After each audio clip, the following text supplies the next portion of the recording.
You probably don't hear a lot. And this is what I did with my daughter is I started to share my own stories. I started to share from a place of my own vulnerabilities and weaknesses with my daughter. Like I get scared with speaking every single time. I speak in 2 days to a company and I always get pretty much terrified before I get up on stage. I get terrified some before I do a podcast. I mean, really, I get kind of terrified and anxious. But you have to be vulnerable to make connections. You have to take a risk to make connections with people. And my clients and people that review the podcast, I mean, consistently what I hear from people is share the personal stories. I thought, and I've told many clients this, I thought that just as a therapist, when I went through the divorce, which was devastating, I thought my career was over.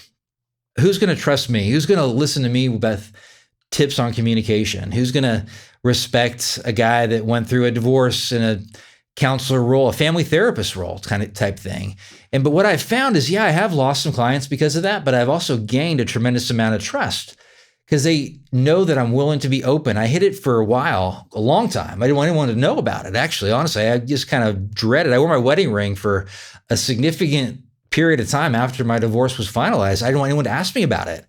But I found that when I'm vulnerable and open, most people, like 80+% of people, they're receptive to that. They're warm to that. They like knowing that somebody's real and human and has imperfections. So you can share them. You don't share them to get sympathy. You don't share them to get some kind of blessing. You're sharing them to help the other person. If you share a vulnerable story if the motive is purely to help the other person to grasp a concept, to be more open, to see that you can relate, then that's a good motive. That's a great motive. It's like I said, when I speak, if my motive is to impress or to be funny or to look good or to meet a girlfriend or to look smart or to be this guy on stage that everybody looks up to, then I'm going to suck.